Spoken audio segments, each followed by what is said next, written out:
Hallo liebe Vampire, willkommen zurück zu Vampire. So, ich habe nochmal versucht, ein Gespräch zu belauschen zwischen den zwei Liebenden, aber irgendwie klappt das nicht. Deswegen habe ich jetzt Frau Gostwick erstmal eine Medizin gegeben und wir reden mal mit ihm, weil er ist auch noch auf unserer Liste und mit ihm haben wir noch gar nicht geredet. No, I don't think you can help me. I'm Dr. Reid. I've recently taken the position of head surgeon here. War injuries, am I right? You guessed right, Doctor. German shell took my pretty little mug right off. But they still call me Thomas Elwood. How is your stay with us, Mr. Elwood? Oh, it's bliss. I just escaped death in the trenches to be surrounded again by the moans of the dying. Can I ask you precisely why you're a patient here? It's the pain, sir. The drugs don't work. It just hurts under the scars, if you get my drift. Who is treating you? Is someone in particular looking after your case? Nobody since the old and tired doctor spoke to me. Started to think I was forgotten about. Wouldn't blame you. You don't seem worried by that. My face hurts so much more when I smile or cry. I've learned it's easier not to speak. But be assured I'm smiling inside. Can I do anything for your pain? Nurses gave me a bunch of pills. No effect. Told you. It's like the flames are under my skin, burning away.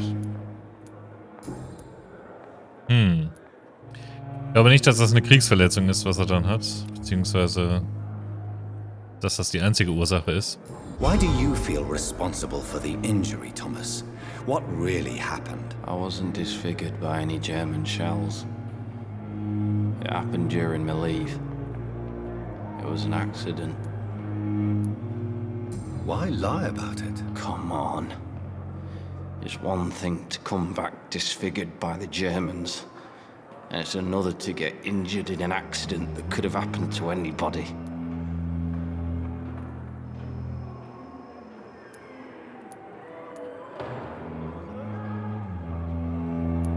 Die Chirurgie könnte ihnen helfen. Schönheit ist nicht alles. Sie können sich nicht ewig verstecken. Die Chirurgie könnte ihnen helfen.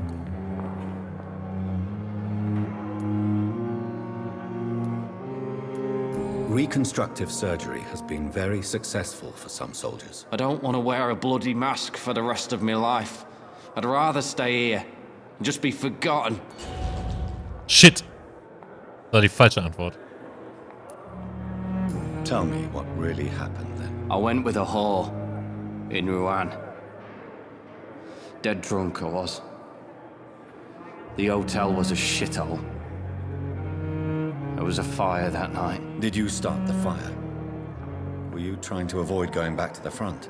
That's not uncommon, you know. No. It's just that I was asleep when the flames reached the room. The girl was long gone. Bitch never woke me up. Left me to burn. Schade, die Info haben wir jetzt leider vergeigt.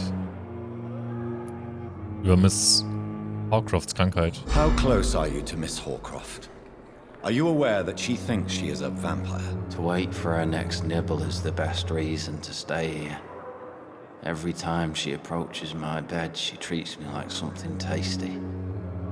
A normal person. Aren't you afraid? She may hurt you if the game goes too far. She's quite harmless, I can assure you. Her head's broken inside is all. While I'm busted on the outside. But she's still beautiful. Living proof that there's hope for me. Jetzt haben wir noch einen Hinweis. Die lassen sich von ihr beißen? So do you let her bite you? You know that's not sanitary. And why not? She's only supping a few drops of my blood.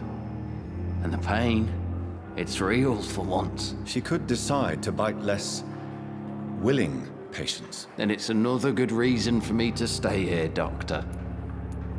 You do realize she's mentally disturbed. It's called the Cotard syndrome. She truly believes she's a vampire. In her madness, She never refers to my scars.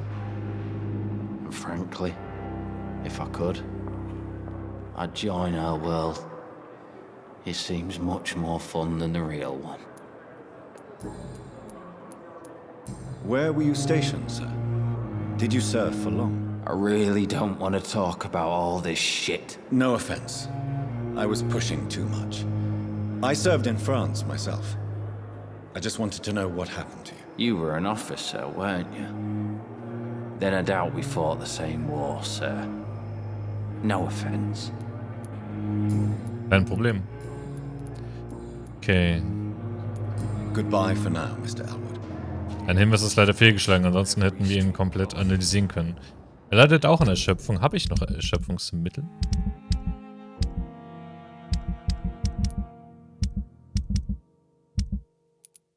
Nee, aber ich könnte noch einen Zell stillen und ihm damit auch helfen. Machen wir das gerade mal. Und dann würde ich gerne Dr. Aykroyd konfrontieren mit seiner Drogenabhängigkeit.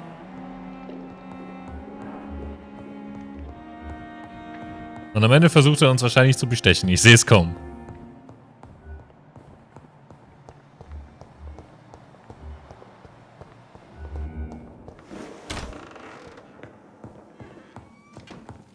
So, Mittel gegen Erschöpfung. Yep. Passt, damit haben wir jedem geholfen, bis auf den Dude mit den Kopfschmerzen. Da habe ich leider noch nicht die Kenntnisse, um das herzustellen, leider. So, wo ist denn der Kerl? Glaube ich, down.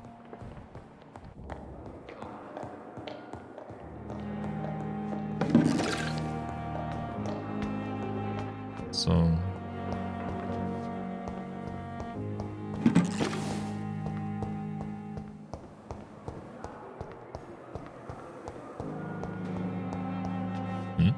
Oh, falsche Richtung.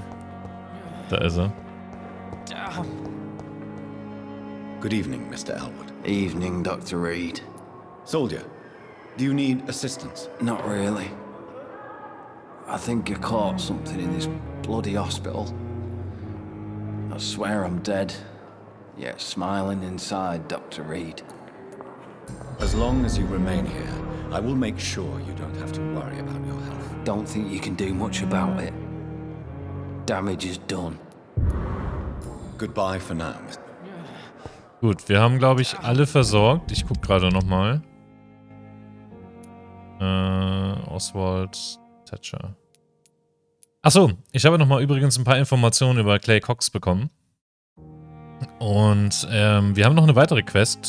Finde Clay Cox Messer. Das könnten wir machen oder halt hier die Inhaltsstoffe. Ich würde sagen, wir machen das hier. Das scheint mir nicht so als schwere Quest zu sein.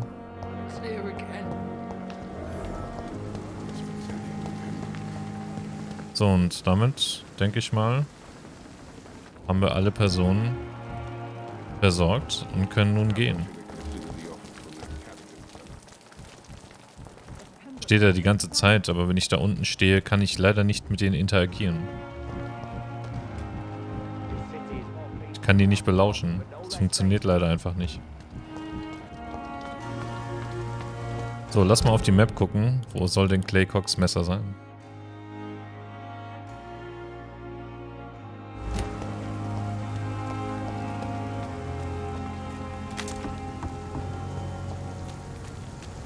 Vielleicht hier in so einer Gasse.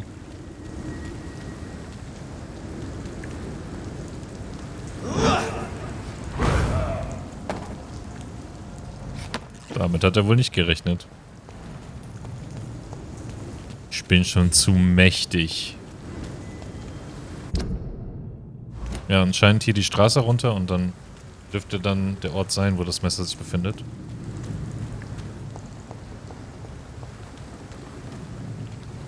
Stufe 11.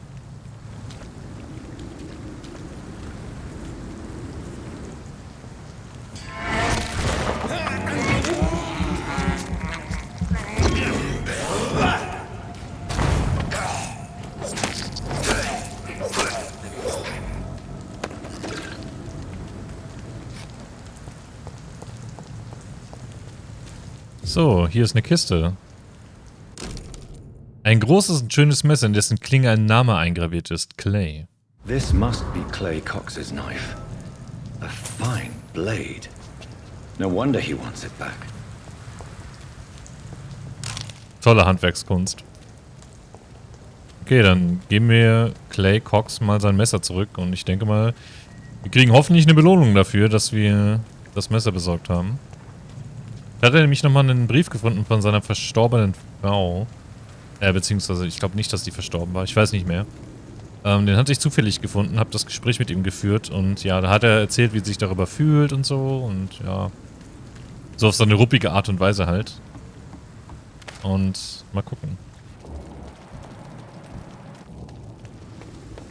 Vielleicht kann ich das Gespräch auch belauschen, wenn er keine Kopfschmerzen mehr hat. Vielleicht lässt sich das später noch handeln. So. Hey, Doc. Ich habe ihr Messer gefunden. I have found a gift from your wife. In that case, you'll be properly rewarded, Doc. Clay Cox is a man of his word. I hope that won't make me an accomplice 20 to your Schillinge. future crimes. Who knows what I might do now I feel invincible again? Nochmal 20 Schillinge.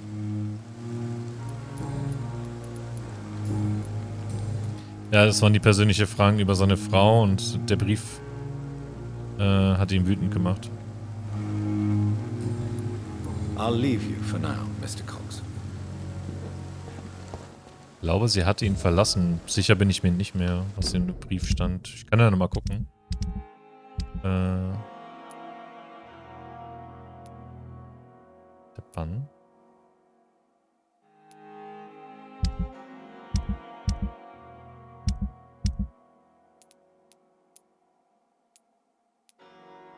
Der knitterte Brief. Nee, das war's nicht.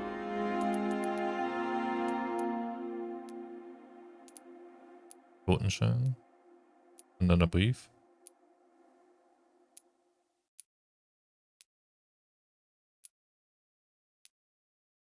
Ich glaube, das hier war's. Ah, genau. Ich habe deinen Scheiß satt, Clay. Was zum Teufel hast du getan? Die gesamte... Und, genau. Die Wet Boot Boys. Genau, darum ging's. Welches das Krankenhaus in Whitechapel? Mach dich wenigstens mal einmal nützlich und prüfe, ob wir da irgendwelche Geschäfte machen können. Wenn sich die Lage beruhigt hat, schicke ich einen Wet Boot Boy zu dir. Dann weißt du, dass ich zurückkommen kannst. Edwina. Also ihr könnt den Brief hier gerne nochmal auf Pause drücken und selbst durchlesen und ja. Ihr seht ja dann, was sie geschrieben hat. Und darauf gab es halt diese Quest, dieses Messer wiederzufinden. Ja. Okay, wir haben noch eine weitere Quest offen. Das war diese hier. So. Wo befindet sich das denn? Bei den Docks. Okay, dann gehen wir mal zu den Docks. Ich denke mal, vielleicht schaffen wir es in dieser Folge auch noch wieder nach Whitechapel zu gehen. Vielleicht aber auch nicht. Gucken wir mal. Ich würde gerne noch die Sidequests machen, weil die uns unter anderem halt auch Erfahrungspunkte geben. Plus eventuell Geld oder Sachen, die wir gebrauchen können. Um Mixturen herzustellen. Schauen wir mal.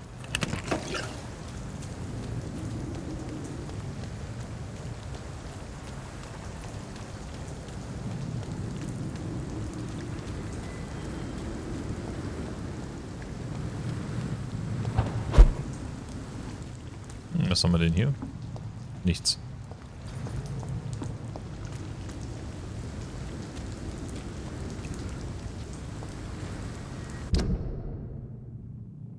Bin ich auf der anderen Seite, aber... müsste nach oben.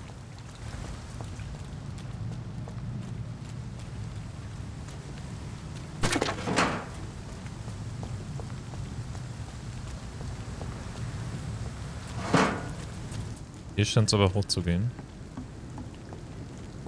Ah, das sieht gut aus. Bezirksstatus stabil. Ah, da haben wir mal wieder welche. 14. Ihr seid keine Gegner für mich.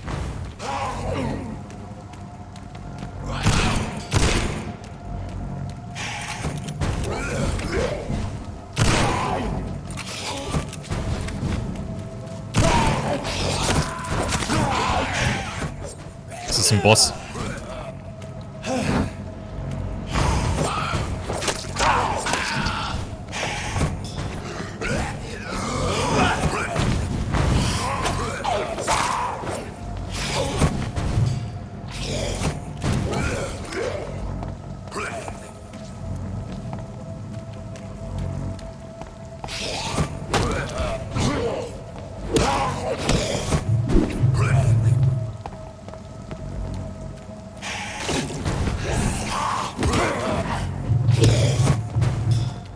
Widerstanden.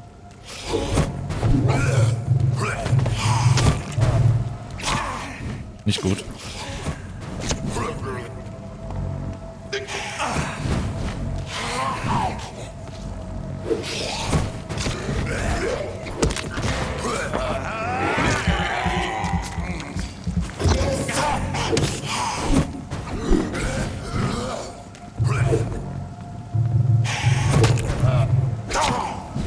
Alter, zieht dir mir Lebensenergie ab.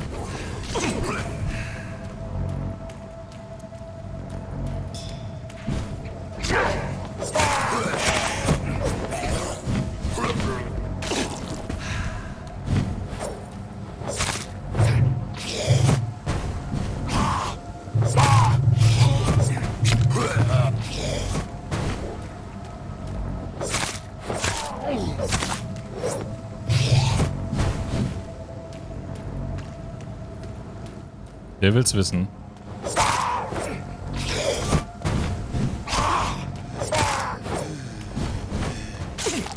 Ich bin gleich tot.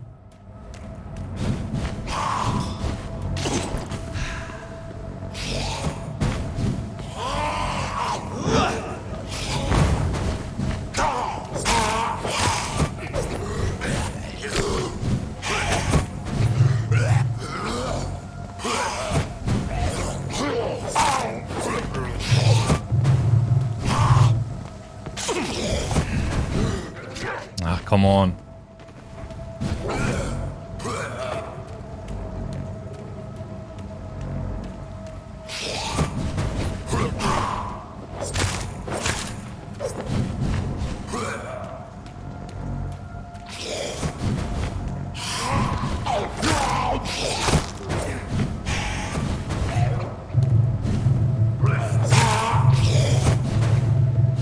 Oh nein.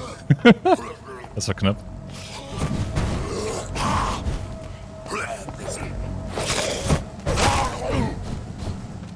Ich habe ihn geschafft.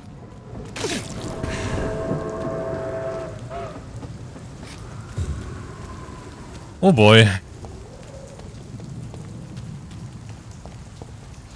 Das war hart.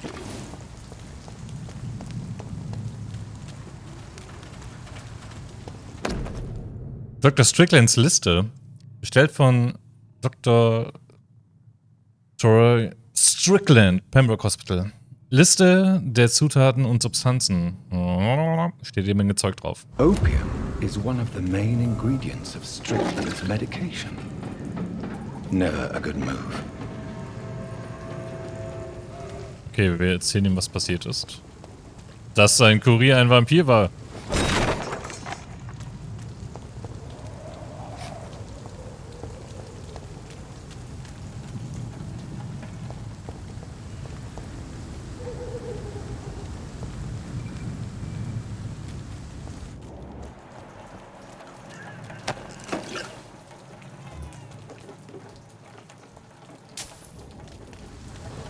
Okay, der steht dort, aber muss ich nicht unbedingt bekämpfen.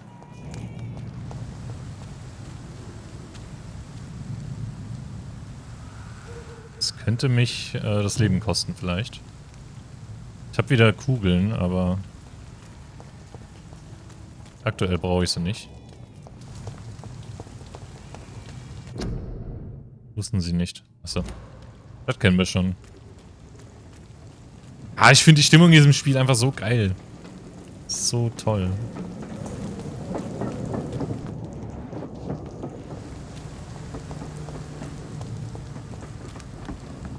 Dann gehen wir mal hier entlang. Hier ist ja relativ sicher.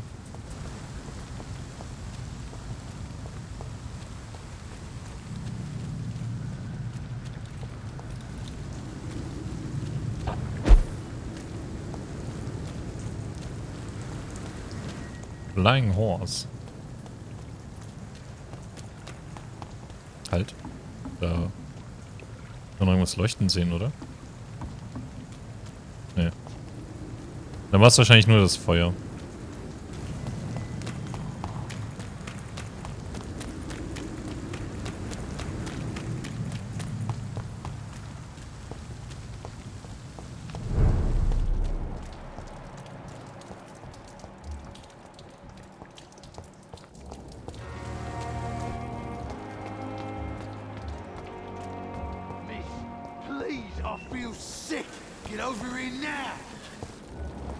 Wieso sick?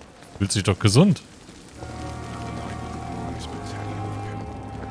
So. Wo ist der gute Mann, mit dem ich reden soll? Da ist Dr. Strickland.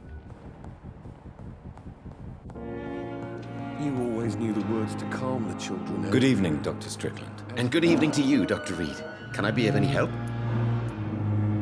I located the shop, but it was vandalized, and the owner is missing. All I found was your order. I was afraid of such bad news. People are so desperate they're ready to burgle a shop for drugs. That's quite a list you ordered.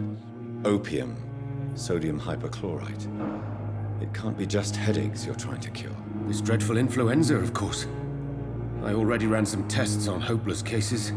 Without success, I must admit. Do you realize you could create a lethal poison without the correct dosage? Then there are the legal ramifications. Is this not true of any medical substance, Dr. Reid? However, if you would agree to improve it, I'd be glad to accept your help. As long as you promise to be scrupulous with your experiments, I may try to gather these substances and even help improve upon the mixture. That's all I'm asking for, Dr. Reid. That's all I'm asking.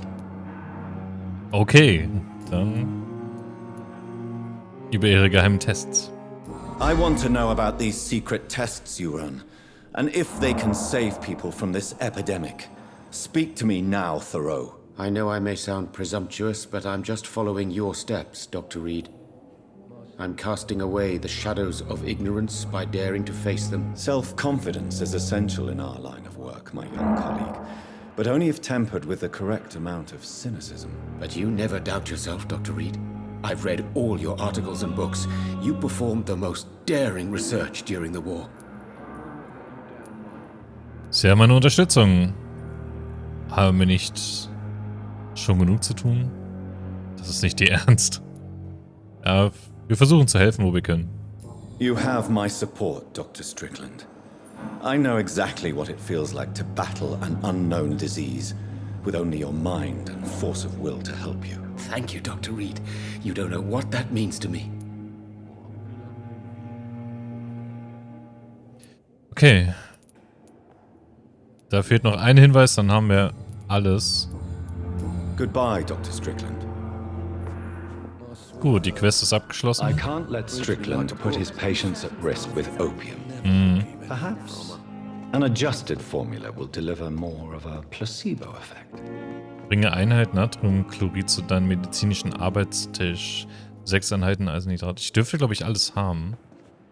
Was wollte ich jetzt noch? Ah, den anderen Arzt konfrontieren. Hier, Dr. Aykroyd. Drogensüchtige! War das der? Ihre Gedanken zu Stricklands Forschung.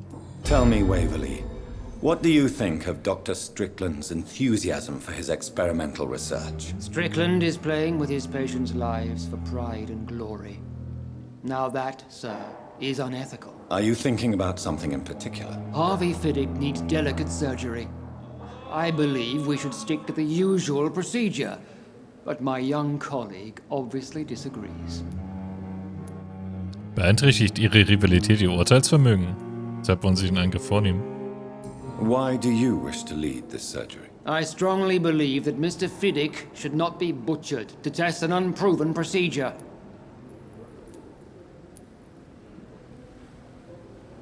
Vertraue Ihrem Urteil, es ist ein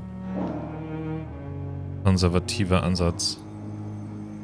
Sie werden für jedweilige Folgen gerade stehen.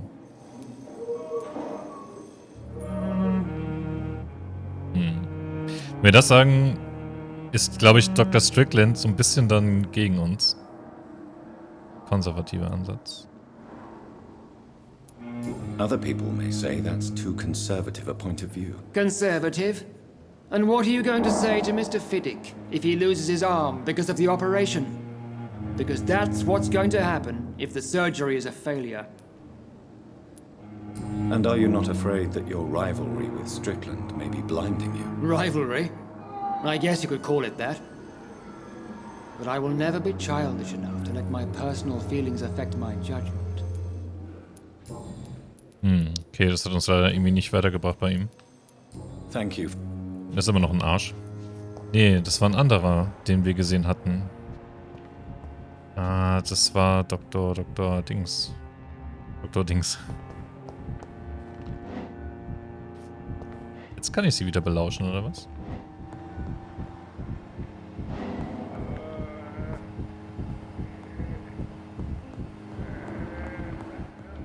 Ach, von außen. Warte mal, da liegt noch was. Unvollendeter Brief. Pembroke Hospital, 2. November. Meine lieben Kinder, es tut mir leid, dass ich euch bisher nicht geschrieben habe, aber es schmerzt höllisch. Allein diese paar verflixten Wörter zu Papier zu bringen.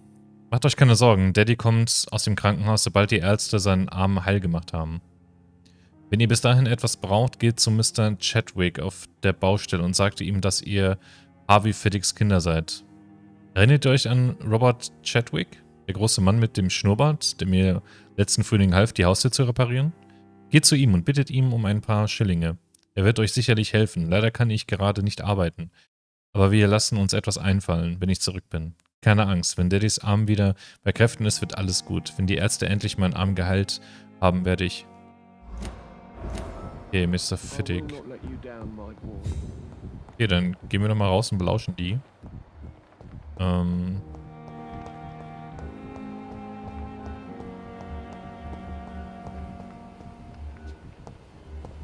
Was ist der Dude? Gibt er sich gerade wieder die Dröhnung?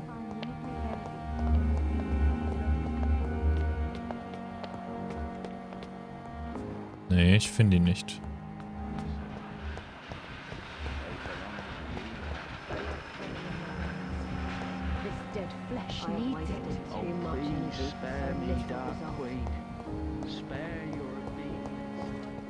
Bestimmt schleicht er draußen herum. Da, Dr. Tippett war's. Good evening, Dr. Tippett. Dr. Reid, any good news to share? Sie nehmen Drogen. I know you're taking drugs, Corcoran. Why take such a risk? I need it to endure the long shifts. We have no idea how long the epidemic will last. We can't let it win.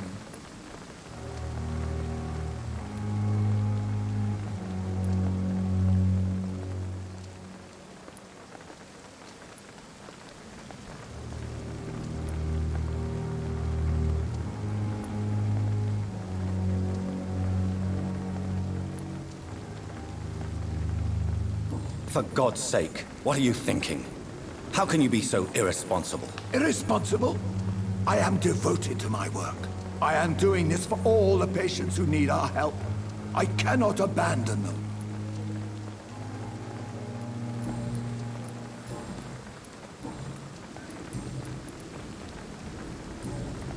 Goodbye, Dr. Tippett. Ja, das hat wohl nicht gereicht, aber ich wollte ihm einfach mal die Meinung geigen.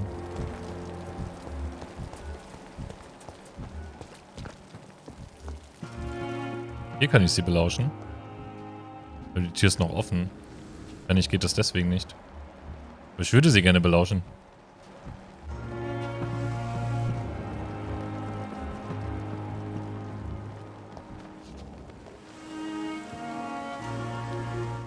Jetzt macht sie die Tür zu.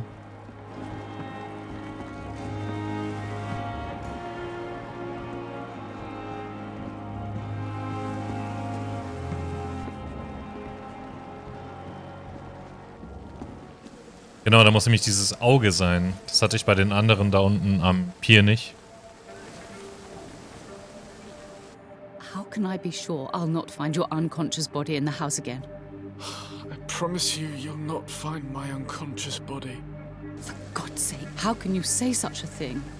How can you refuse to listen? I tried to warn you for so long. No, I won't let my only son die.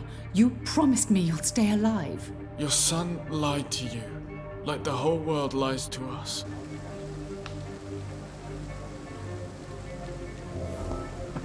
Okay, wir haben weitere Infos. Spannend. Dann können wir sie mal damit konfrontieren.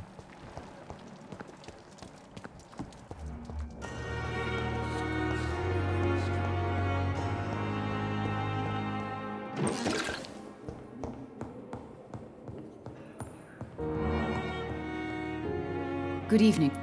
So, mit ihr wollte ich gar nicht reden, aber Sohn wollte sterben. Nee, ich wollte erstmal mit ihm quatschen. Good evening, Mr. Goswick. I'm okay.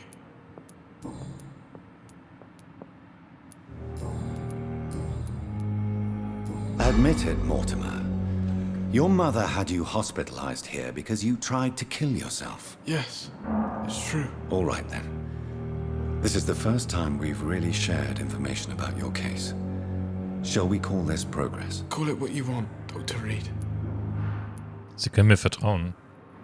You can trust me. I won't report you to the authorities. My one and only concern is your health. I guess I should thank you then. Can I help you in any way, Mr. Goswick? I wrote a letter for my mother. She was supposed to read it after my death.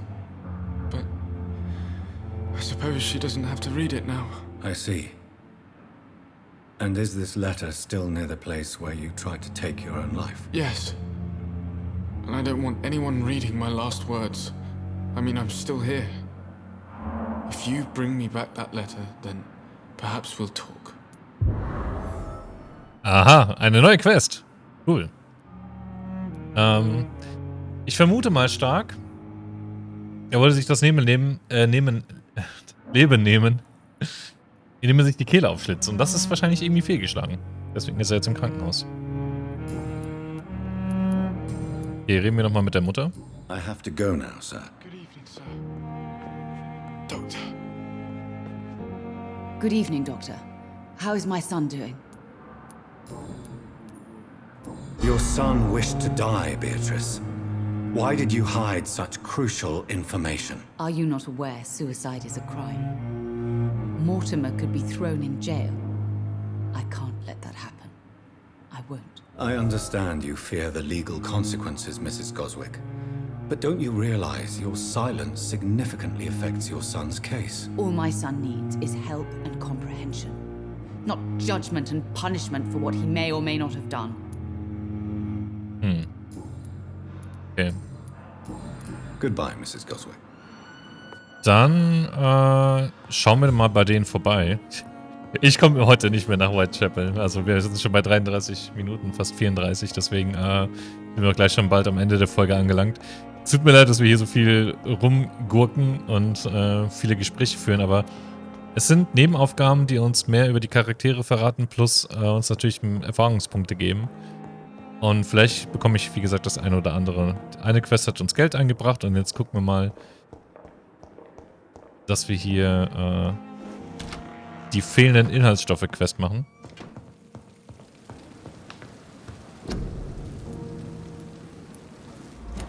Was soll ich tun? Bringe Einheit Natrium zu deinem medizinischen Arbeitstisch. Welches ist denn mein medizinischer Arbeitstisch? Der hier. Strickland's project could be Placebo. dangerous. I have a mind to report him to Dr. Ackroyd. Entscheide dich, was du bezüglich Theodore Strickland unternehmen willst. Thoreau. Wie spricht man das aus? Thoreau. Strickland unternehmen willst. Bringe das Medikament zu ihm, melde bei Dr. Ackroyd. Oh, Entscheidungen, Entscheidungen. Oh. Ich glaube, das Placebo-Mittel... Ich traue aber Dr. Ackroyd nicht. Aber er ist halt auch schon ein versierter Arzt. Und bei dem anderen... Keine Ahnung, Mann. Oh, ich bin hier komplett falsch. Ja, ich werde das, glaube ich... Dr. Aykroyd melden. Fine with me.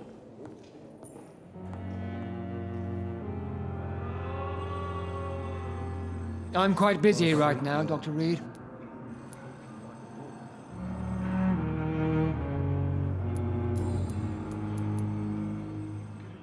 Do you think Dr. Strickland has any chance of curing the Spanish flu by himself? His wish to cure the sick is not driven by pride, but by an idealistic view about our mission here. Honestly, I don't know which is worse. You consider him a good practitioner, yet you will not report his methods. Strickland may be a rival, but I will not use dirty tricks or regulations to prove him wrong. We are doctors, not politicians. Wir haben sogar noch einen Hinweis bekommen.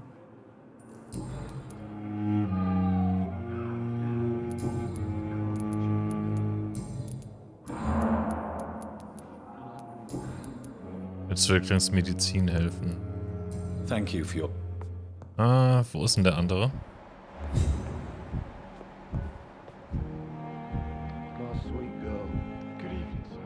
Da ist Dr. Strickland. And survive this epidemic. Good evening, Dr. Strickland. And good evening to you, Dr. Reid. Can I be of any help? Aykroyd wird sie nicht melden. Did you know Dr. Aykroyd never reported your experimental research, despite the fact he doesn't agree with it? Really? I didn't suspect he knew about my work. I must confess I am surprised. Perhaps he thinks you should realize for yourself the danger of what you're doing. See how condescending he can be? My God, he can be so irritating. Ah, wisst ihr was? Ich gebe Ihnen die Mixtur. I have managed to improve the mixture by diluting it. Have you ever heard of Sir Joseph Francis Olive, or the placebo effect? No, I don't think so. Why? A placebo is a substance or procedure that has no actual physical effect. You made a placebo of my project. Why? Research has established that a placebo, as long as the subject believes in the effect, can provoke a positive physiological reaction. Really? That's fascinating. And you want me to, what, administer the placebo and see what occurs? Something like that, yes. Well, I'm a bit surprised, but I trust you, Dr. Reid. Please take the key to my cabinet and put this placebo there for future use. Okay. Goodbye, Dr. Strickland. Gut, wir haben uns jetzt entschieden, beziehungsweise ich habe mich jetzt entschieden, Dr. Strickland das Medikament zu geben, das Placebo. Büro. Ah, das Büro ist oben. Jetzt haben wir nämlich den Schlüssel und können rein ins Zimmer. Das ist äußerst interessant. Es müsste doch das hier jetzt sein, ja. Wuhu! It's locked. Scheiße. At least Strickland can't kill anyone with this formula. It's locked, all right. It's locked. Ist alles gelockt, aber wir können hier was lesen. Brief von Dr. Swansea. Pembroke Hospital, 14. Oktober. Sehr geehrter Dr. Swansea, ungeachtet der aktuell stark angespannten gesundheitlichen Lage muss ich Sie über einen kürzlichen Fall professionellen Fehlverhaltens im Pembroke unterrichten. Schwester Gwyneth Brannigan wurde unbestreitbar unprofessionellen Verhaltens und deshalb der Gefährdung eines Patienten für schuldig befunden. Eine Schwester sollte unter keinen Umständen eine Diagnose stellen und Medikamente verordnen, ohne wenigstens den zuständigen Arzt über ihre Schlussfolgerung zu informieren. Sie kennen mich, Edgar. Ich habe nichts gegen persönliche Initiative, wenn sie im Interesse aller erfolgt, besonders während einer Krise wie dieser. Aber wir dürfen nicht zulassen, dass eine Schwester eine Diagnose stellt und dann über die Behandlung eines Patienten entscheidet. Das Überleben des besagten Patienten ist kein mildernder Umstand, sondern bedeutet nur, dass wir gerade nochmal davongekommen sind. Ich fordere in dieser Angelegenheit äußerste Strenge. Hochhaltungsvoll Dr. Beverly Aykroyd. Dr. Aykroyd. Geld. Nehmen wir mit. Hier ist noch was. Mr. Goswicks Patientenakte.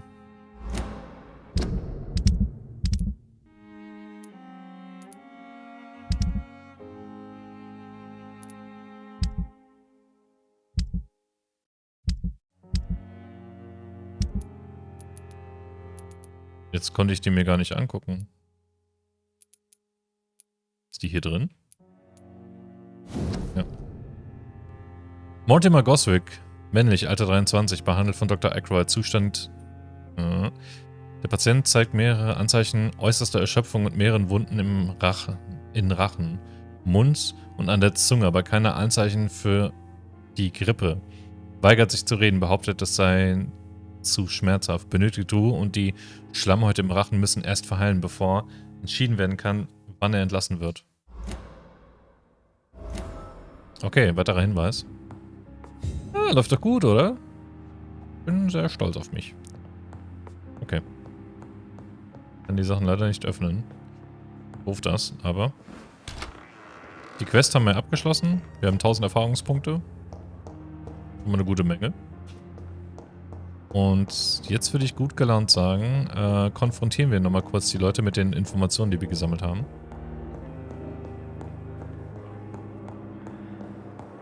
Einmal die Schwester und dann noch Mr. Goswick.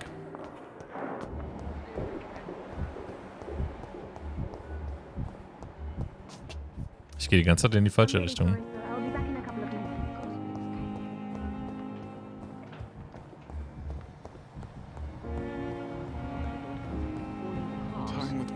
But in the circumstances, I'm willing to Good give evening, the Mr. benefit of the Goswick. doubt. How are you? I'm okay.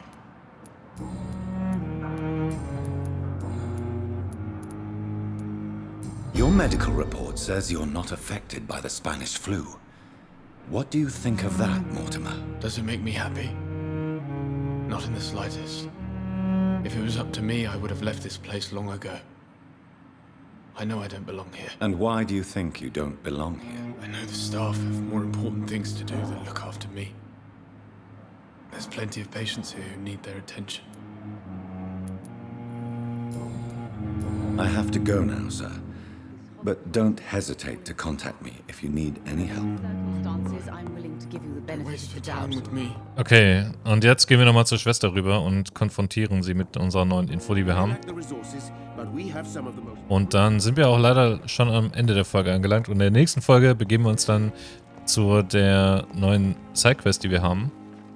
Und dann gucken wir mal, wenn noch nach Whitechapel kommen. Ich denke mal schon. Boah, 5000 Erfahrungspunkte kriege ich, wenn ich sie mesmerisiere und aussauge, aber sie hat Stufe 5. Good evening, Nurse Brannigan. Good evening, Doctor.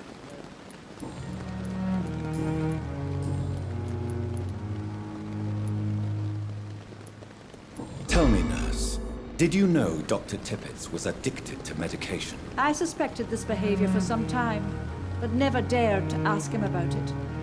Until the day he confessed to me. Why would he confess to you about his addiction, Nurse Brannigan? Don't you know you doctors can't hide anything from a nurse?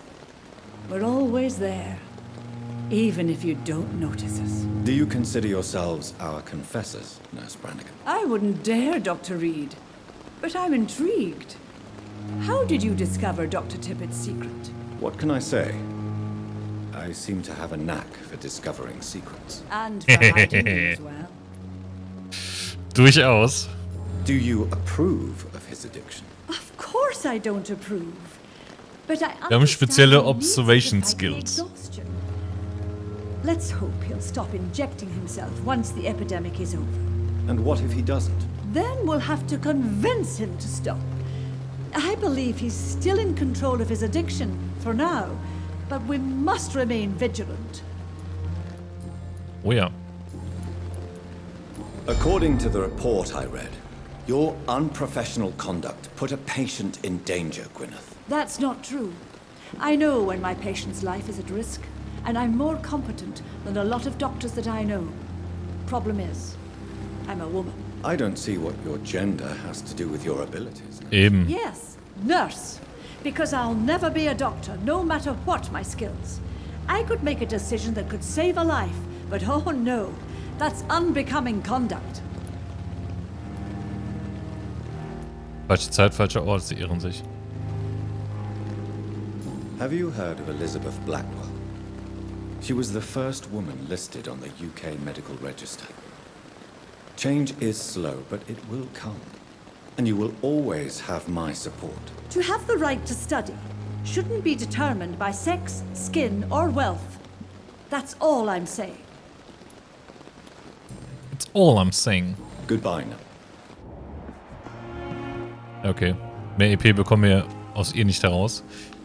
Okay, aber damit sind wir schon leider wieder am Ende angelangt. Wir sind viel hier in Pembroke unterwegs, die letzten Folgen, aber sag mal so, wir haben schon vieles Gutes getan und haben auf jeden Fall auch einen guten Batzen EP bekommen. Und wir begeben uns dann in der nächsten Folge auf eine neue Sidequest und gucken mal, vielleicht schaffen wir es doch noch nach Whitechapel. Also, macht es gut, bis zum nächsten Mal bei Vampire.